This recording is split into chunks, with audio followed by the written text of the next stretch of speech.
So we are ready to start our interview, and I am very happy to see you here, Doug, and have this opportunity to speak to you about the book, Mistaken Identity, which you wrote, because I think that this book is very valuable, and many people are looking for this information which is written in this book.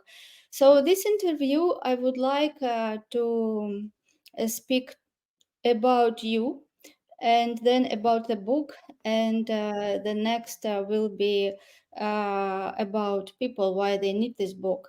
So Okay. first, I would like us to start to tell you about you a little story behind that book, and what really became the reason why you decided to put this story on the paper and make it public.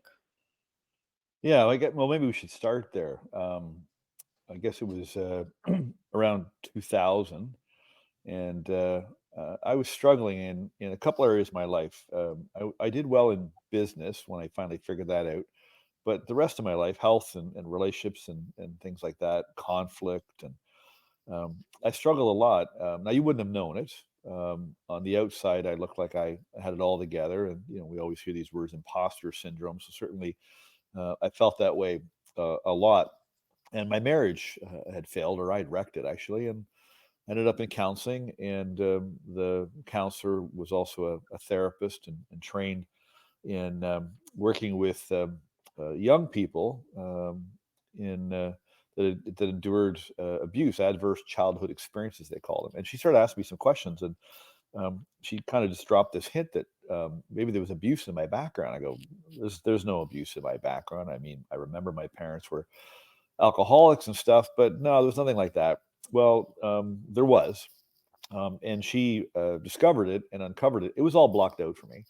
Um, but when the story came out, and I pieced the story together through interviews and meeting with police detectives and police officers and teachers, neighbors, family, friends, etc. I put together this story of what the first part of my young life looked like, and then, of course, when I had the story, it's like reading a book. You go, oh, now I get it. Now I understand why I've been feeling the way I've been feeling all these years internally, emotionally, and why I was making some of the mistakes in my outside world. And so I don't know what it was. She said, like, what do you want to do? I said, I want to go public. It just came out of me. I want to go public with it. I guess because I was working with a lot of people and, mentoring and training and coaching people in the business I was in. And so I've always had a heart for people and for helping people. And so I think that was the impetus. And so anyway, I wrote the story in a national newspaper in Canada, and then people, of course, read it, saw it, and people started approaching me. It was then on national television, and it turned into interviews and speaking engagements and books, and then people started coming to me and go, how did you do it? Because 60% of people have gone through some struggle in their childhood, maybe not as severe as mine, but regardless, people were coming to me with different stories and different experiences and different feelings towards themselves. And they were asking me, how did you do it? And I would tell them how I did it. I could tell you what I did, but I couldn't tell you how you should do it, where you could get the same result that I got. Because people saw my result and how I was and how I was feeling and how I was doing. And I couldn't transfer it to you. So that was 2001 when the article first came out. And then, it wasn't until 2013, so 12 years later, I met a man. Many people know his name's Bob Proctor, and I became a client of their company. I was going through a coaching program, and then I had a chance to meet him, and I decided I want to go work for him. And so I did. I started coaching people with his information, but I wanted to work with him. And so I made my mind up that I was going to go to work for him, and it took me about 4 months to make that happen. And then I got the opportunity to spend 8 years with him, running one of his business divisions, his coaching division.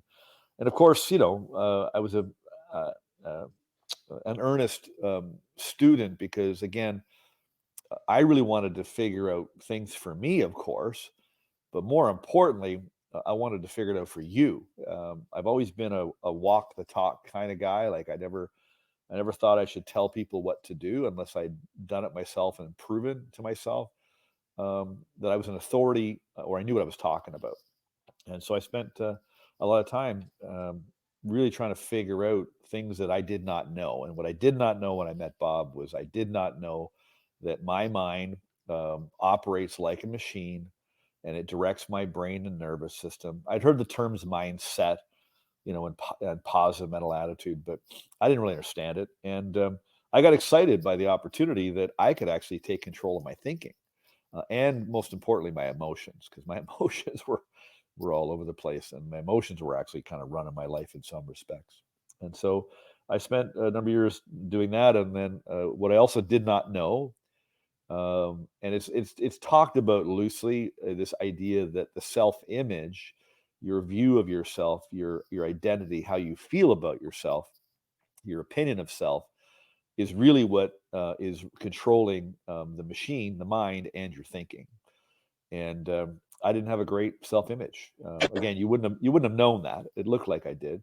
You didn't really know what was going on internally, and so I spent 8 years trying to figure this out, and then I did. And I wanted to put it into a format where I could pass it along to people. And it took me this long to come up with the book again because I didn't want to write a book.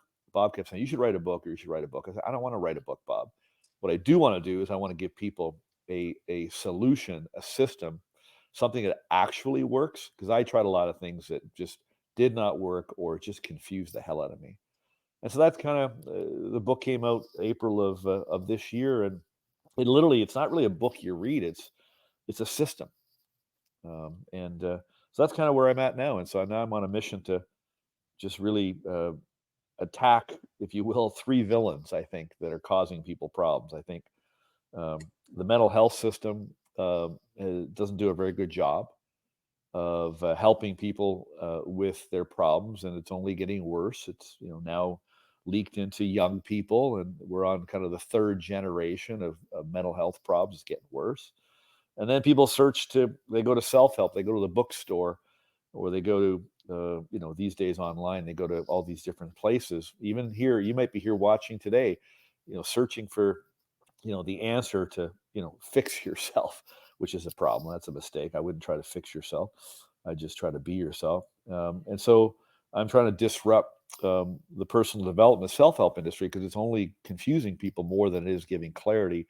And then the worst thing is social media is just filled with misinformation, and we're now like literally we're hypnotized by these phones, and people are looking for the answer, but they haven't found it. And I found the answer for me, and I've worked with thousands of people, and I've helped a lot of people break free fast. And I wanted to put it into a format. This was the only format where I could get it out en masse to a lot of people quickly, and so that's why I did the book. So that's the backstory. Yeah, thank you for telling us this. And you told that you found out this only in 2000 when you spoke with the specialist in mental health, right? Yeah, I was almost So, 40. yeah, so you were 40. Do you mean that you pretended that you forgot about what happened and you lived before as I pretending that nothing happened, or you wanted to hide it, or you wanted to just tell something different? Yeah, well, both, I think, actually. I definitely, there was obviously lots of things I blocked out, but you actually choose to block that out, and then it becomes blocked out. So early on, I chose to keep it hidden, and the more you hide things, the deeper it gets into your unconscious, where to a point where you can actually block stuff out. So I did hide it. I did block it out for a long, long time, and then of course, I there was memories I've had, of course, naturally, of things, but I didn't want you. So primarily relationships. If I met you and I liked you, whether it was a romantic relationship or a friendship, even a business relationship, I didn't want you to discover who I was, which was my internal viewpoint of me. Your external viewpoint was positive. My internal viewpoint was negative. So, yeah, I would hide and pretend to be somebody that I wasn't, just to fit in, to be liked, to get ahead, to succeed, all those things. And of course, that sets up a very, very, very uh, strong internal conflict. I mean, I was so conflicted. People are so conflicted because they're trying to be somebody that they're not. And that's a problem. Do you want to say that 40 years you were lived you had two identities, one which you had inside of you, which you were trying to hide, and another one which you were showing for outside world? Sorry, I just saw something pop up here, Elena, that the show isn't streaming here. We can keep going, but I don't know if you want to do with that or not. Sorry, can you ask me the question again? Yes, so it will be recorded anyway, so we will Okay. put it up later. Yes, so the question is that do you want to say that 40 years you lived with two identities? One which was related to your past and which you wanted to hide, and another Yep. one which you were pretended to be for outside world to have a Yeah. better impression on other people. Yeah. And I think where the conflict comes in, so the part that I was portraying to the outside world was my true self.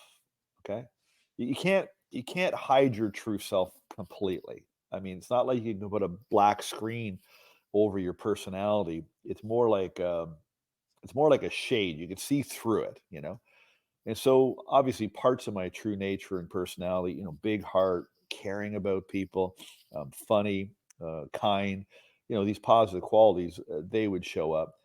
But definitely having a mistaken identity, a mistaken view of myself based on a number of things. Obviously, how I was treated, what I endured, um, even for some people like you that where, if you're watching this, your parents might have just said some things to you over the years, never really hurt you, but some of the things they said hurt you.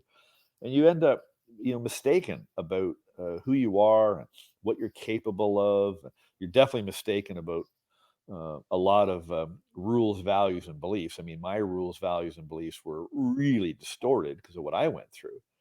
So yeah, so there's a mistaken identity, there's your true identity, and both the mistaken identity and that's the internal side. Both parts of the internal identity, personality, ego, it does leak out or it does show up to the outside world. Um, and we've all met people. You kind of get a you like somebody, but you get a feeling something's off, and it's because they're portraying kind of two parts. They're not really being their true self. Yeah, it is hard not to be yourself. And do you think that that discovery, which that lady did, was just like the stick which broke camel's back? Like it was the last drop, which you just thought that you cannot hold it inside anymore, and you just wanted to just let it go. Well, I definitely wanted to let it go for sure because I mean I've been dragging, um, you know, obviously because of my mistaken identity in my childhood, I made a lot of mistakes in my life, and with mistakes, because of a mistaken identity, how you were raised and treated, when you make those mistakes, it fosters a lot of guilt and shame and resentment. And so, uh, I was a victim as well. I had this victim mentality. I just didn't like. I didn't like the way I felt about myself. Now, the neat thing was my authentic self was still there, going like, Doug, like, do you want to be this person? Do you want to feel this way? Do you want to keep making these mistakes? Do you want to keep carrying on? So it was interesting because it was almost like there was a pull towards authenticity and uh, being, being doing good, being good, because I felt goodness in me, but there was also this victim mentality. So I wanted to let it all go. I was sick and tired of how I felt and what I was doing, because I was a pretty intelligent guy and I was doing some pretty stupid things. So I was really earnest and anxious to resolve this and let it go, because it was just it was causing me so many problems, both in my life and in my heart and my mind, So when it showed up, I go, like it just explained. It was almost when I when I decided to go public with it.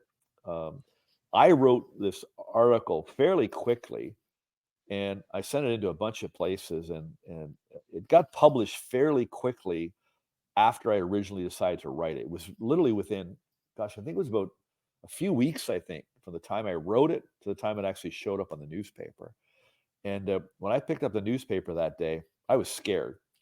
Um, but I got back to my home. I went and grabbed a newspaper and a coffee, and I got home and I had all these emails in my inbox, all these people thanking me and congratulating me. And it was almost like all the crap literally just fell off. Like it was remarkable how fast I let go of all the negative feelings towards myself and towards the people that hurt me.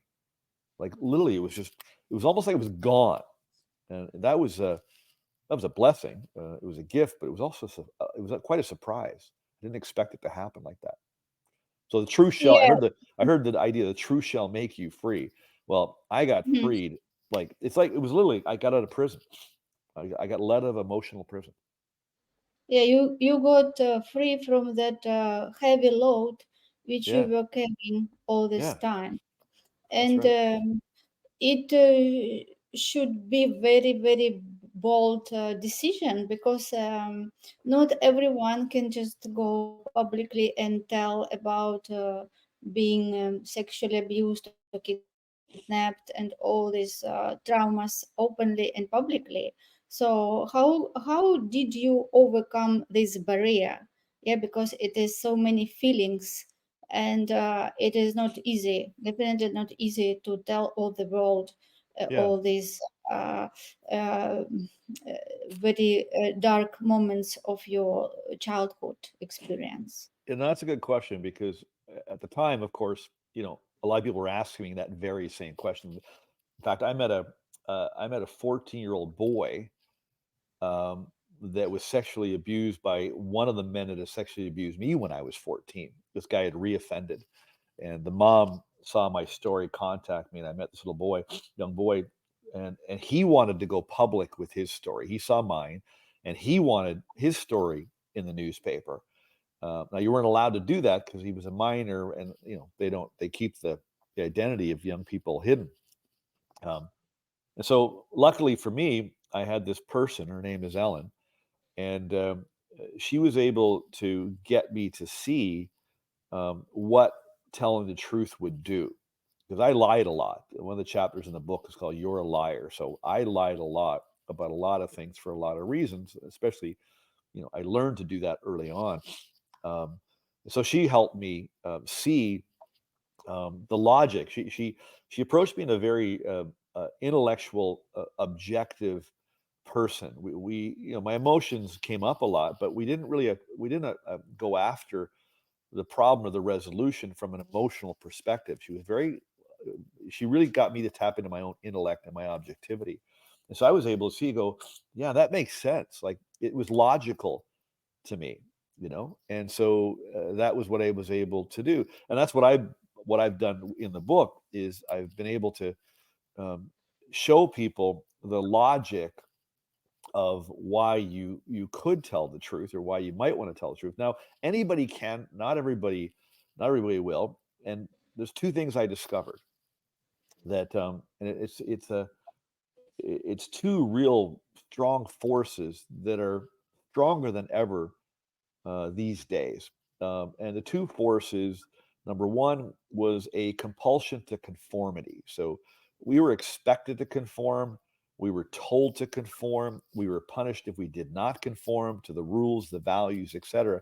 And so, at a very young age, I don't care where you've come from, where you are in the world, how wonderful your family was or is, you were expected to conform. And so, through that conformity, You became fearful to step outside of what was expected of you or what was perceived to be right or wrong. And that fostered the other big major issue, which is a really strong fear of what other people might think.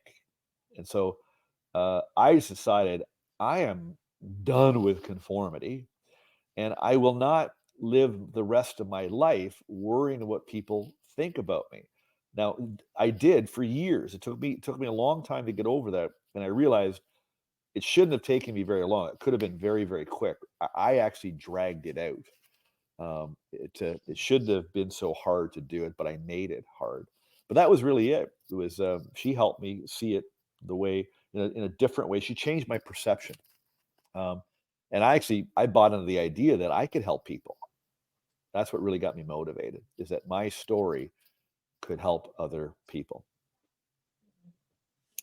Can you tell that the way uh, your perception changed and it causes that your life changed? Can you link that this that Yeah, the people can change their life when you change the story, yeah, how yeah, they see themselves? Could you yeah. explain how would you link these two things? Yeah, so very important. In fact, the last chapter of the book is called the bottom line, and the bottom line is it's really your world and your problems or your successes comes down to two things: your perception and your judgment. And so you perceive things, the world. You're perceiving me right now. You perceive everything through this mistaken identity, through this viewpoint that you inherited and you adopted. And then that runs your judgment. You make judgment calls, you make decisions, you form opinions, etc. And so what I realized was that really, and this is why this happens so quickly now. And everybody wants a quick fix. Nobody's prepared to do what it takes to have a quick fix. They always end up actually taking the long road when they want the quick fix. But I realized that the quick fix actually is you change your perception on your story. And in order to do that, you have to take a look at it naturally from an objective point of view. And that's what Ellen did. And I looked at the story, and because I changed my view on the story, because I was the character in the story, my opinion of me changed too. And so, and how I did that, and I think everybody watching this, you need to go out and get the book, The Four Agreements by Don Miguel Ruiz. I talk about it in my book. That book literally saved my life. If you have the book, go read it again. If you don't have it internalized like I do, and one of the major agreements in there was don't take anything personally. What people say and do is not about you. So through that agreement, I learned to not take personally what happened to me. It wasn't about me, it just simply happened to me.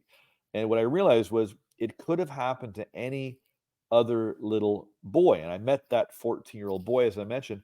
Well, what I did was, luckily for me, I was adopted. And so logically, I was able to look and go, well, wait a minute, uh, I was adopted. So I could have been placed in any family. If I was placed in a different family, I would have a different story. And I also saved a little boy's life because I ended up in that family, but I had enough in me to be able to survive and ultimately thrive. And there could have been another little boy in that family that he might not have made it. And so these were perception changes that I made. And then I have, like, I literally, I have, I only have love and compassion for the people that abuse me.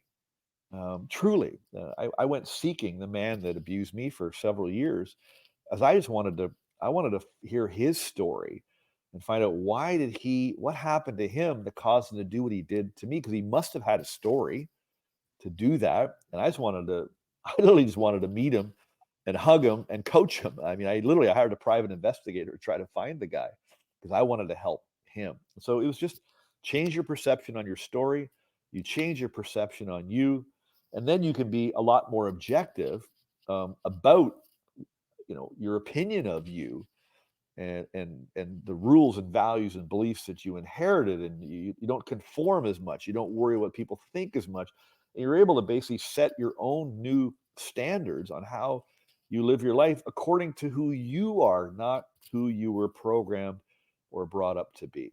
So that's the way I did it. Yeah, thank you.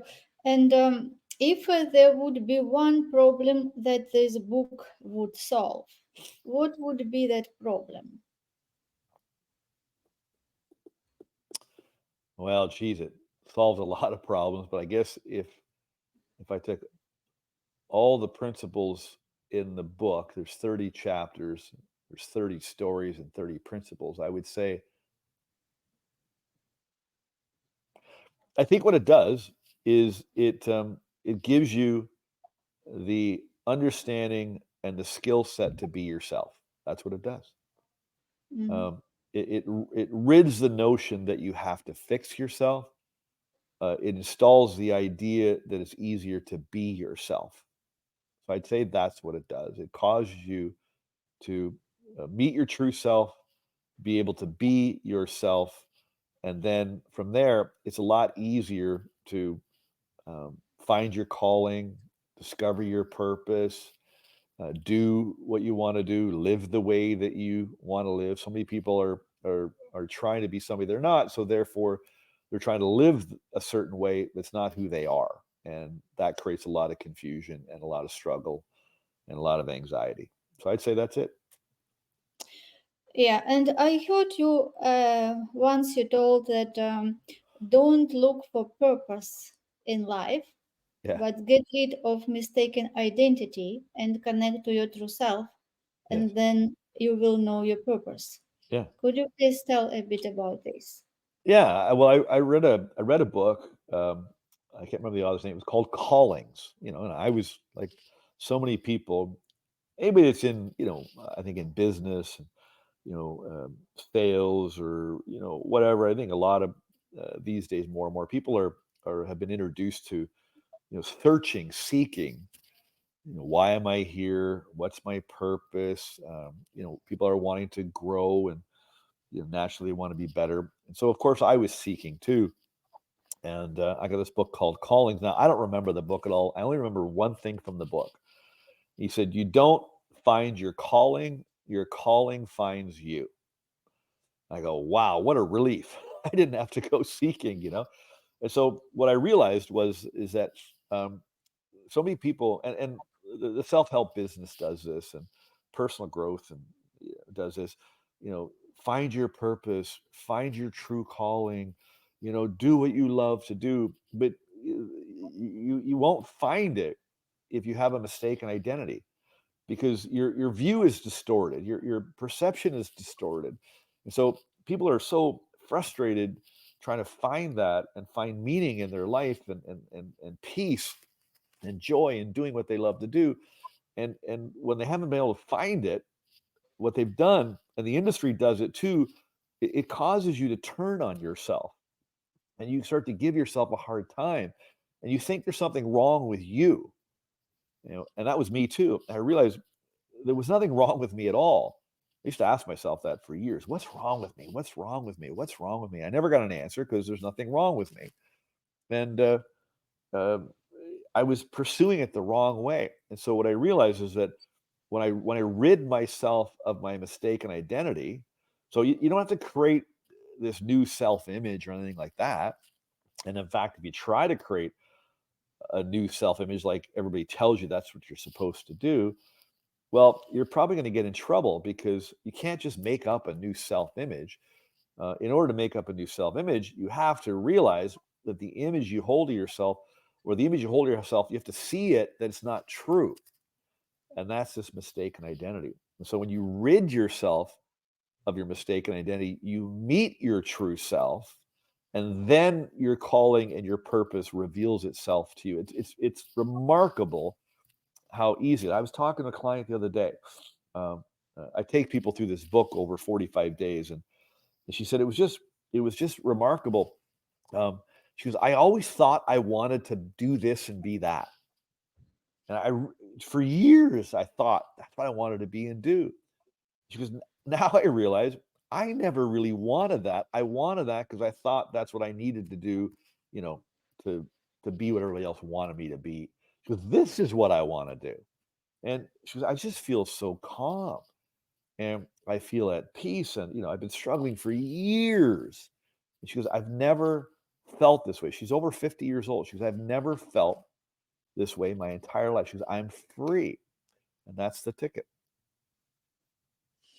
Yeah, I think that we live in society which people are mostly taught to behave well, to show up well, right? Like to have that like double life, right? Like Yeah. Yeah. people were not encouraged to be themselves and That's right. to be honest and just to be transparent about their feelings, about their thoughts. And that's why it starts from childhood with Yeah. parents. Yes, and then it just goes up and goes up, and then people just find out that they don't live their life. That's right. And I Yeah. think that it is your book is um like a bell, like a bell to Right. wake up and see where are you. Are you really live your life? Are you really authentic and uh, know who you are and what you really want to do and how you want to show in life? And this is very rare to have these open conversations because not many people would openly just speak about this. No, So no, you're right. here is the next question that what is that makes you really fulfilled? Like now, when you written this book and you told that such a big change happened when you decided just to go public with the story and just let people know about the situation. So, how does it feel? And did you find your purpose? And what makes you fulfilled? Yeah, I mean, my purpose, I truly believe that I was given a gift, several gifts. The first gift that was being placed in that home and going through what I went through, because I was also gifted in that I have a heart and I have an intellect where I learned a lot from that experience. And what it also gave me, because I witnessed and endured a lot, it also fostered another gift of mine, which I have the ability to see people for who they really are. I can talk to you for literally probably 5 minutes max. I just have to ask you a few questions. And within a few minutes, I pretty much know everything about you, especially what's good about you. And I'm able to show it to you and draw it out. And so what brings me joy is doing this, talking to people and asking them questions and then getting them to see or meet maybe for the first time their true self. And especially people that are ashamed of their mistakes and their story, because when they tell me, you'll see no judgment from me. You will just see compassion and empathy, and I don't really give a crap about what you've done or the mistakes you made or even where you're at now. It's not relevant to your future. I just love getting people to meet their true self. So I believe my joy comes from guiding people to become the person that they feel they are, but they're afraid to be. And so that brings me joy. And the other thing that brings me joy is hanging out with myself. I like myself. I like being with myself. Um, for the first time in a long time in my life, I really enjoy peace of mind. And I realized I'm in control of that. Nobody can control my peace of mind. I'm in control of that. And so that brings me joy as well, because when you're quiet and at peace, um, there's a lot of things that you see and hear. And there's parts in the book where I've had some very interesting conversations, encounters with God, and uh, that brings me peace and joy too. So, And what do you think is your mission? uh, my mission is to basically disrupt three systems. My mission is to disrupt the mental health space because it doesn't work. It works for a minority, but the majority of people that are suffering and struggling, and now it's leaked into our children because the parents were struggling. So I have a better model. Literally, this is a system. It's not a book you read. It's literally a process and a system. I've proven it since the book came out with hundreds of people. It really, really works. It is a quick fix, and it's permanent. I'm also out to disrupt the personal development space because there's so many people out there that are just causing more confusion for people, telling people that there's something wrong with them, they need to fix it. And people, the industry is $54 billion now.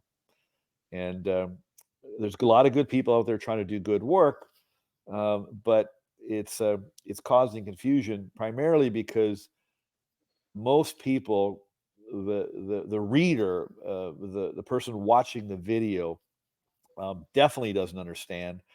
And generally, most of the people that are teaching, God bless them, don't really understand this concept of self-image, and it runs the show. And so people are confused, and they're frustrated, and they've turned on themselves. They think there's something wrong with them, and they think they got to fix themselves. And they're hopping all over the place trying to find the answer.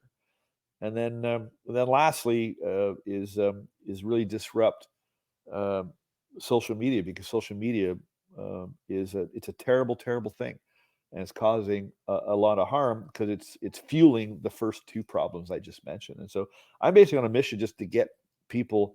It's just plain wrong that people suffer for their life because of what happened in their life. It's just wrong.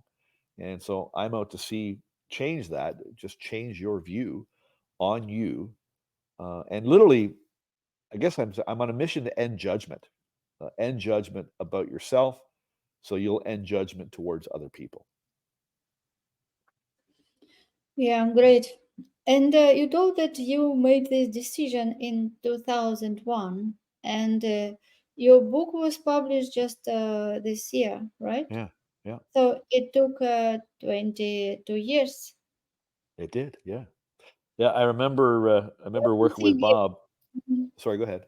yeah, I just wanted to say, why you think it took so long time, and what was that point? What really motivated you to just get it Yeah, published? yeah. Well, what took me so long was a few things. I made it take too long, and that's just simply because of the way that we are taught and educated and taught to approach things. So we make things way too complicated. We're so fearful of conformity and other people criticizing us, that we kind of tiptoe. We ask too many questions. We ask people for their opinions. A lot of people we ask opinion of don't really know what they're talking about, have the answers. So there's a number of things. Um, but I think the most dominant force was, I said this idea of people are trying to fix themselves. The reason I think it takes a lot of people so long to fix themselves or fix the problem is because it took so long to break them down. And so when you were little, you got broken down. The adults kind of chipped away at you. They kind of stuck you in a box, and they just bit by bit you got broken down to a point literally where a lot of people feel broken and they're not good enough. And so you would perceive, because it took so long to break yourself down to feel broken, then you would believe that it's going to take a long time to resolve that. And so that's what I thought. And I didn't. I had a lot of trust issues. So I didn't really trust people, good people, that wanted to help me. But it was really, honestly, I give the credit to Bob Proctor. There's a chapter in the book called "Let It Go," and he knew the story, and he was kind and patient. He was also very direct. He said, "Doug," he says, "you're doing it wrong." He said, "Just let it go." I go, "It's not that simple, Bob." "All right, Doug, whatever you say." And he just kept drilling this home. Just, "Doug, it's so simple. You're making it so complicated. Just let it go." I said, "Bob, you can't just let it go."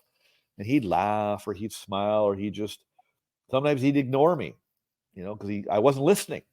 And I had Bob Proctor as a friend, and it took me a long time to trust him.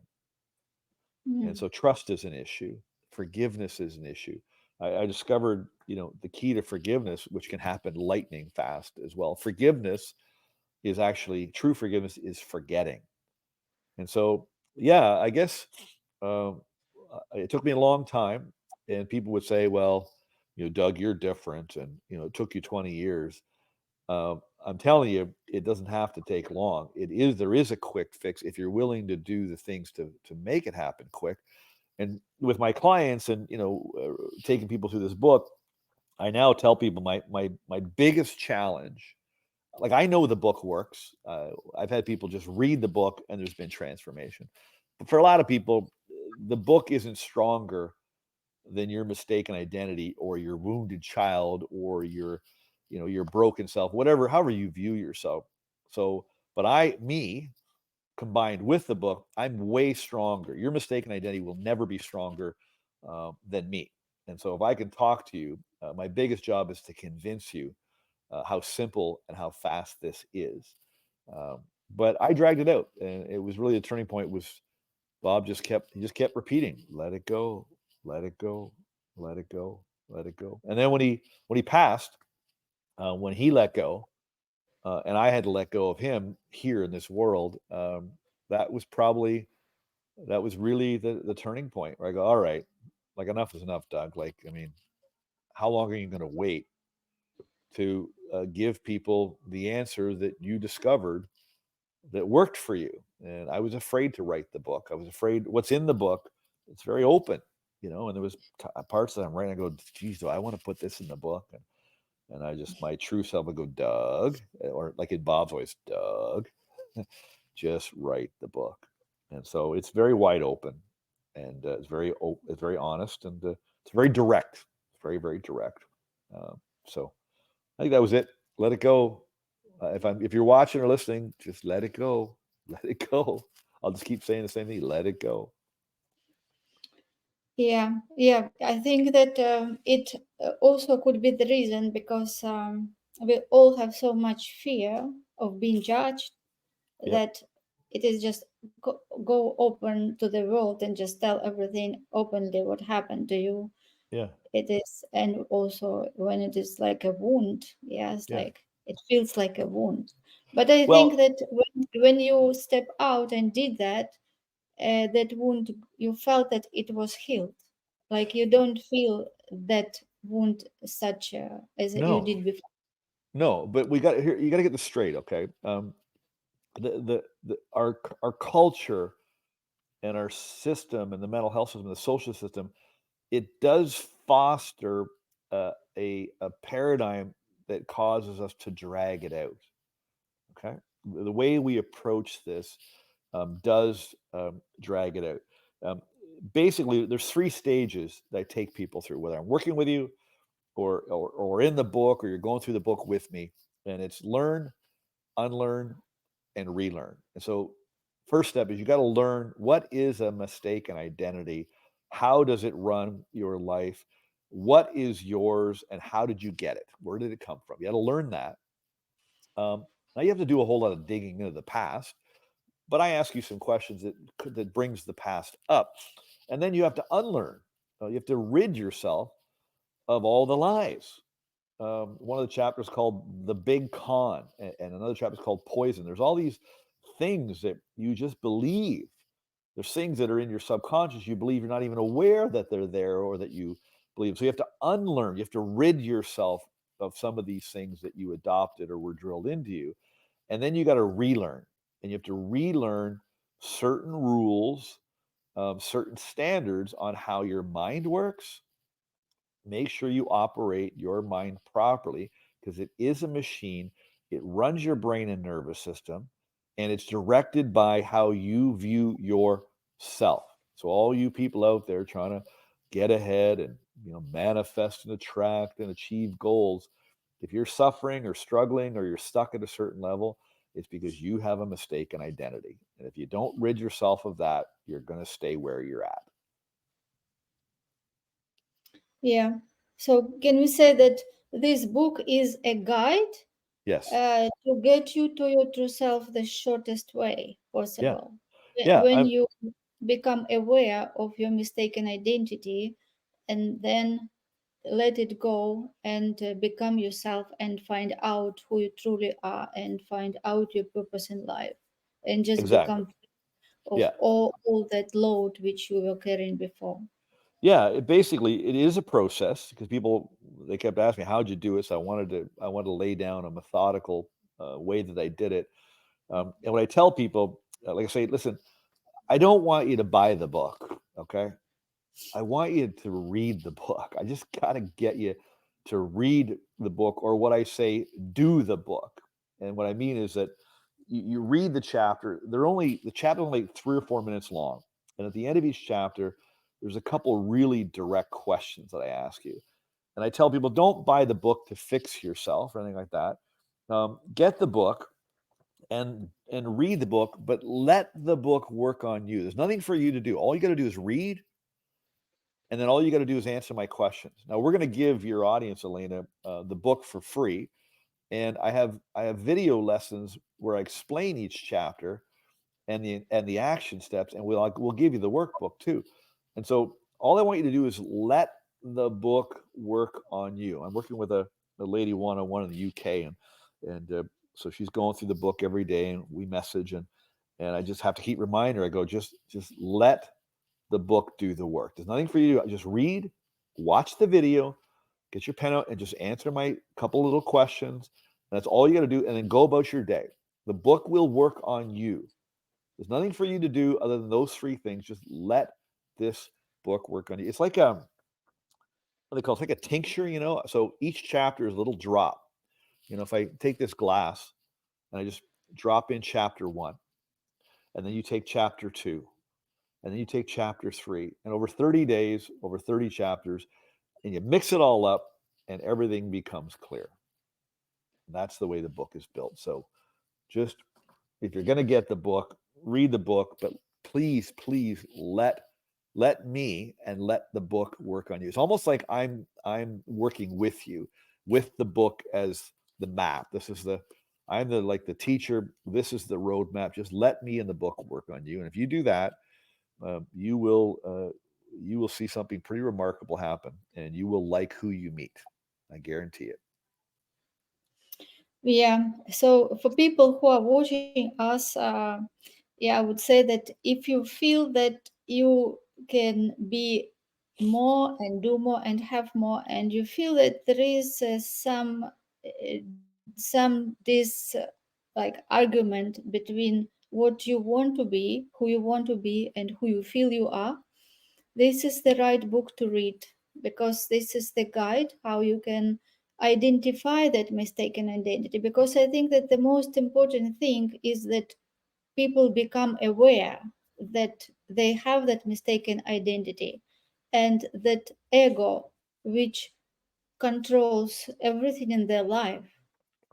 And when they get aware and understand that it is not them, it is just set of programs which have been written by other people in their subconscious mind, and that they have the power to get rid of that and let that identity, the true identity which you are meant to be, and with your talents and gifts which you have unique, to shine and become who you are meant to be and become better person.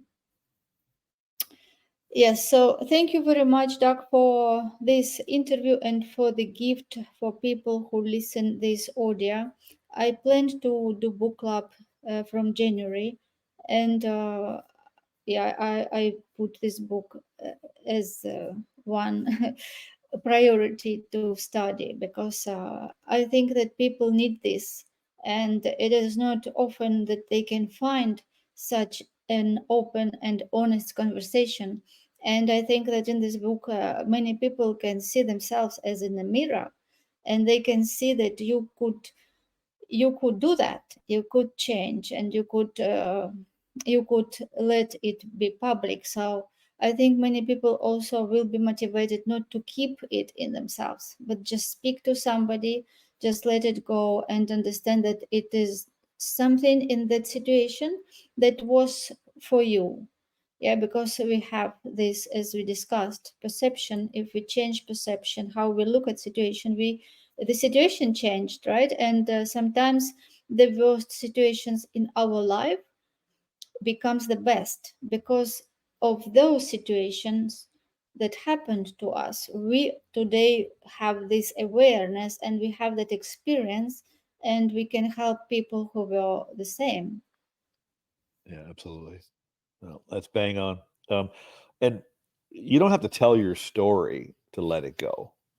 But you do need to understand your story and your perception of it to let it go.